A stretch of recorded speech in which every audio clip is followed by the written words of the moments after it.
about the Byzantine Empire and the Crusades. So, if you remember, the Byzantine Empire is what's left over from the Roman Empire. So, remember, Rome got split in two, and the western half fell, but the eastern half still continues to exist. So, that's the part we're going to talk about today.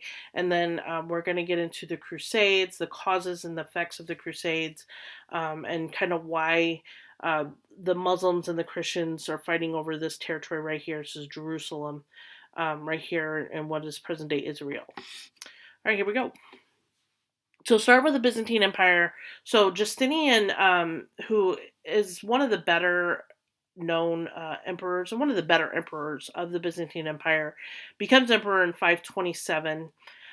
This is about 50 years after the fall of Rome, but he tried to restore the full Roman Empire. So one of his goals was to conquer everything that was previously conquered, and he largely succeeded. But Rome was ruined in this process, and it was already kind of a disaster. But he's eventually, when he dies, all that territory is going to go away anyway. But really, his most lasting contribution was the codification of what will be called the body of civil law. Okay, so that's what this is here. So, if any of you aspiring lawyers out there, um, of the foundation of Western European, also American law, is this body of civil law. So, he codified law for justice, for property, marriage, divorce, everything. So, it's all in that. So this right here is the map of Justinian's conquest. So everything inside that red line is what he gained. So it's pretty close to what the Romans had controlled. But by 1020, so you can see by 1020, it's just everything in that pink area, and then by 1360, it's everything in that red area. Okay, so the Byzantines kind of saw themselves as kind of the guardians of Greek and Roman culture, so that's kind of why it becomes more centered around Greece towards the end, because that's really where they were set up. But you could see like Constantinople or Byzantium. Um, it was called Byzantium before it was Constantinople. Now it's called Istanbul, so it changes its name a lot. But that is the capital city right there. Okay. So Justinian's conquest left the empire in trouble. One reason was because wars cost a lot of money, so there was an empty treasury. Another was that the empire was just too big to govern at that point. Also, there's going to be a plague, so a lot of the population is going to die from that. And there's also going to be threats from foreigners, especially the Muslims coming up from the south. So, and then the Bulgars are going to take land in the lower Danube Valley in what is present day Bulgaria. And by the 8th century, the empire pretty much consisted of only the Eastern Balkans and Asia Minor. So everything on that map that's colored in red in that is pretty much what it was. And historians call this the Byzantine Empire. This smaller empire is known as the Byzantine Empire. So they were Christian, and they were also mostly Greek. So Greek was their official language. And like I said, they were kind of seen as like the guardians of like that ancient Greek and Roman culture.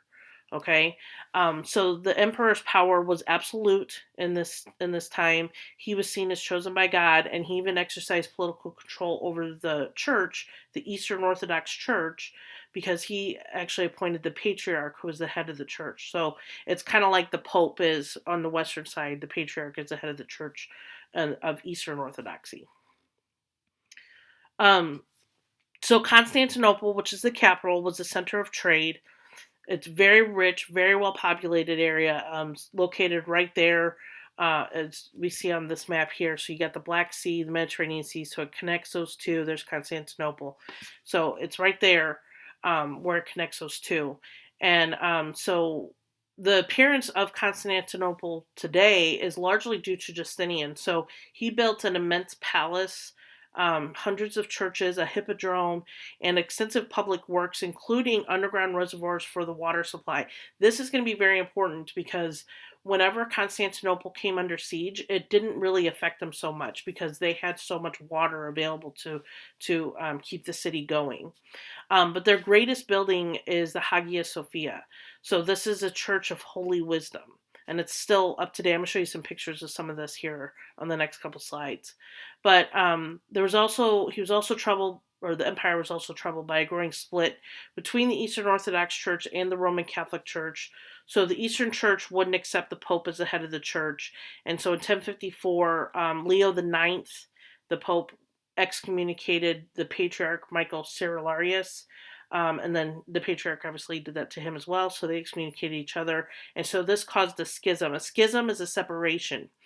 You're going to hear this word a lot, so make sure you know it. It's going to cause a schism that still exists to this day. Now, both sides kind of want to reconcile, but there's a lot of, like, they get along pretty well, actually, but there is some issues with certain doctrine and practices that one side wants to keep and the other doesn't want to, and things like that. So that schism, I don't think, is ever going to go away.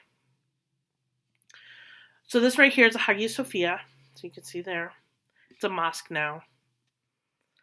But yeah, it's a pretty beautiful church. This is underneath, this is the cistern. If you've ever seen the movie Inferno, it's one of those Da Vinci Code movies. They go into this cistern here, and there's a big fight and stuff. But this is a major tourist attraction.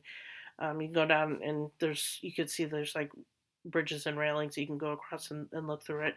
But the pillars are all different because they're taken from different parts of as they conquered like different places, especially Greece. They would take the pillars and then they were used to build the cistern. And then this is the hippodrome. This does not still exist, so this is an artist rendering. So this is what it would have looked like, but this is commemorated here. This is what it looks like today. So this here, this pillar is right here. Okay, so that's it. Okay, so getting into the Crusades. So Crusades are literally military expeditions sent by the Pope to capture the Holy Land from the Muslim Turks. So the empire of the Seljuk Turks included Palestine, and this is where Jesus was born. Okay, we call it Israel today. But the Muslim Turks captured Jerusalem and the neighboring lands from the Byzantine Empire.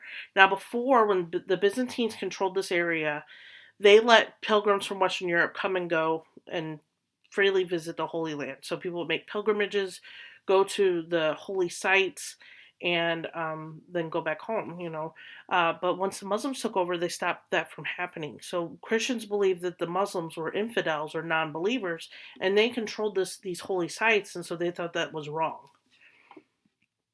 So Pope Urban II called a meeting of churchmen and feudal lords in 1095, and this happened after the Byzantine Emperor Alexius I asked the Pope for help. Okay, basically Alexius said, we can't get back control of this territory. We need help from you guys. So Urban called upon the knights of Europe to defeat the Turks. Basically, he saw the Crusades as a way to get the feudal lords to fight together against a common enemy instead of fighting each other. So there's a lot of, at this time period, there's a lot of fighting in between kings and lords and everything. And so he felt like if everybody had a common enemy, it would bring them all together. He also thought, this was a bigger motivation, that the military expedition under his direction, would actually increase the power and influence of the Catholic Church. So we'll find out if he does. So the feudal lords actually had several reasons for going to the Holy Land. First off, they believed it was their religious duty to support the wishes of the Pope. They hoped to gain land and wealth by defeating the Turks, and some went for adventure and the chance to become heroes. So I don't know if you know this, but life in the Middle Ages is pretty boring. It's a lot of just, farming and, going about your day. And so this is like a chance to go see another part of the world and just have an adventure. So merchants, especially those from the Italian port cities of Venice and Genoa, so there's Venice and Genoa there, they backed the plan of the Crusaders by providing ships for crossing the Mediterranean Sea, so they were able to get to where they need, to the Holy Land, and they believed the expeditions to the Near East would actually lead to an increased trade with that part of the world, which, spoiler alert, it does. So the First Crusade starts in 1096. It goes from 1096 to 1099.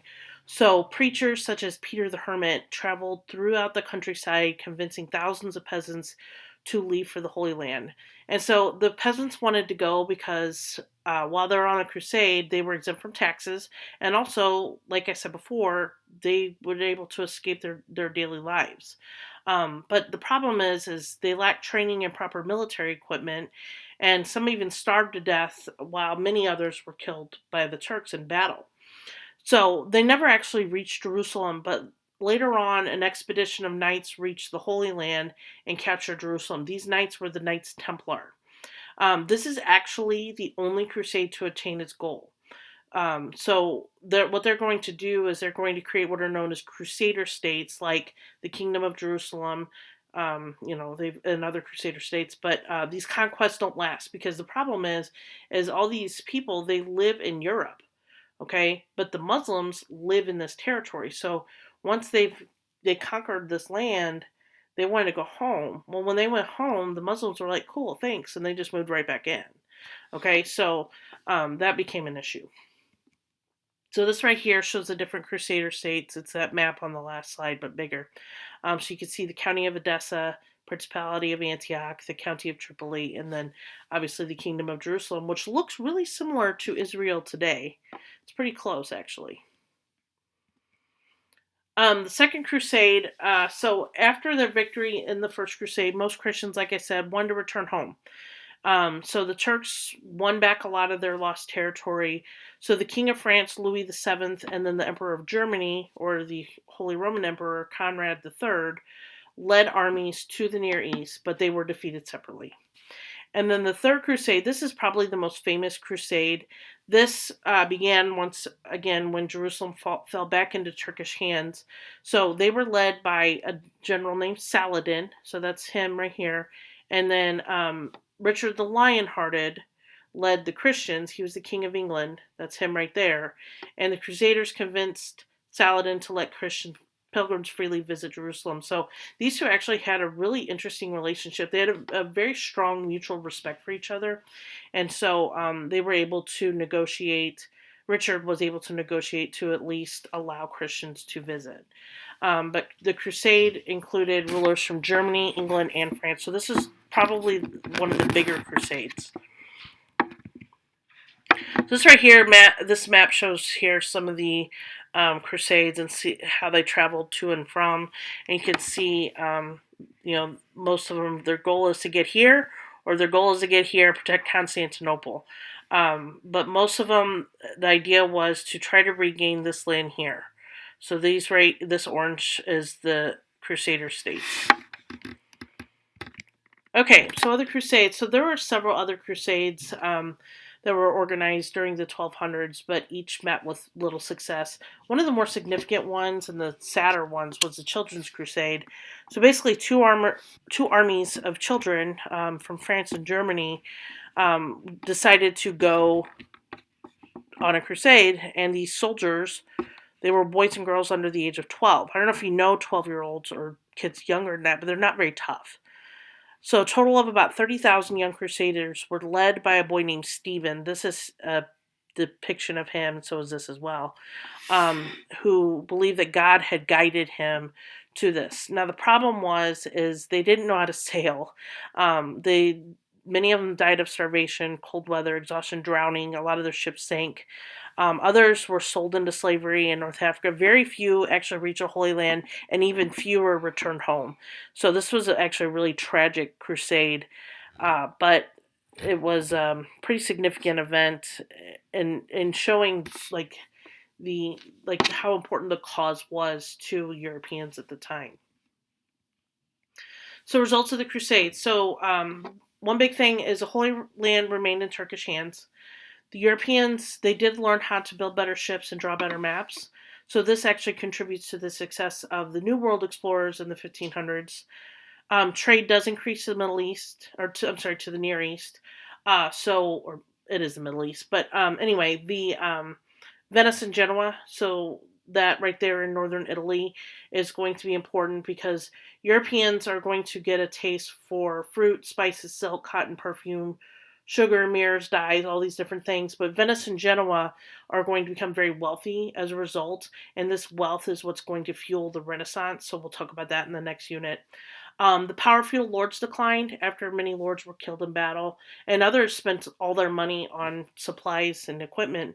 And so that's going to start kind of the decline of feudalism in Europe. And then the power of church decrease as well. And all this basically strengthens the power of kings, because kings are going to start to raise their own armies, and they're going to become more powerful than the Pope. Okay, so now what we're going to do is we're going to look at a T-chart, and you're just going to fill in the blanks here.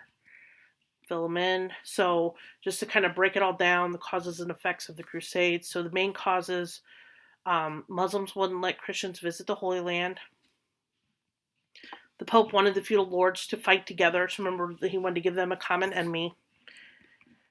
He wanted more power for the church.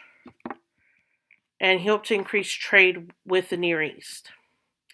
Effects, so power of feudal lords declines. This is basically the stuff on this last slide. The power of feudal lords decline, that's going to contribute to the fall of feudalism, like I just said. The Europeans learned to build better ships and maps, which is going to lead to exploration. Trade increased to the Near East, which is going to lead to the Renaissance. And the power of the church declined, and that strengthens the power of kings. Okay, so to kind of get this all a nice one little bow right here, there's that for you. All right, you guys have a wonderful rest of your day.